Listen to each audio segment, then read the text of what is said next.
सालों पहले एक गांव में कोकिला और महेश भाई नाम के पति पत्नी रहते थे। उनका जीवन सुख के साथ बीत रहा था। दोनों में प्रेम और स्नेह भी बहुत था, लेकिन कभी कभी कोकिला के पति महेश गुस्से में पत्नी से झगड़ा कर लेता था। कुछ समय बाद जब उसका गुस्सा शांत होता तो उसे अपने किए पर शर्मिंदगी भी होती थी। कोकिला को पता था कि उसके पति को अपने व्यवसाय में फायदा नहीं हो रहा है, जिसकी वजह से उनका स्वभाव चिड़चिड़ा हो गया है। इसी वजह से कोकिला पलटकर कोई जवाब नहीं देती थी। काम सही से न चलने के कारण महेश का ज्यादातर समय घर में ही बीत रहा था। उसकी पत्नी बड़ी ही धार्मिक स्वभाव की थी। घर में खुशियां लाने के लिए वो धर्म कर्म करती रहती थी। एक दिन दोपहर के समय उनके घर में एक बूढ़े महात्मा आए। उनके चेहरे के तेज को देखकर दोनों का सिर श्रद्धा से झुक गया। महात्मा ने उनसे कुछ दान करने के लिए कहा।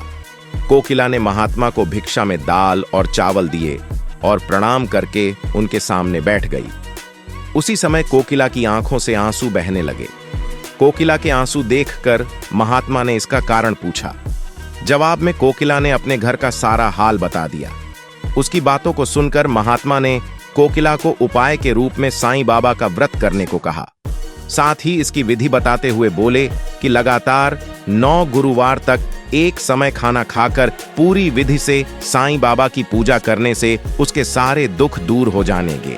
कोकिला ने महात्मा के अनुसार बताई गई विधि से प्रत्येक गुरुवार को साईं बाबा का व्रत किया। फिर आखिरी यानी 9वें गुरुवार को उसे गरीबों को भोजन कराना और साईं पुस्तकें बांटनी थीं। किसी तरह से खाना और किताबों का इंतजाम करके कोकिला ने ये सब कार्य भी पूरा कर लिया। जैसे ही यह सारे कार्य संपन्न हुए, कोकिला के घर में होने वाले झगड़े और महेश भाई के कारोबार में आई अड़चनें दूर हो गईं। अब दोनों पति पत्नी सुख से अपनी जिंदगी जी रहे थे। एक दिन कोकिला की जेठानी और कोकिला आपस में घर परिवार से जुड़ी बातें करने लगे। उसी समय कोकिला की जेठानी ने उसे बताया कि उसके बच्चों का मन पढ़ाई में नहीं लगता और वो स्कूल की हर परीक्षा में फेल हो जाता है। जेठानी की बातें सुनकर कोकिला का मन भर आया। उसने तुरंत साईं व्रत के बारे में अपनी जेठानी को बताया।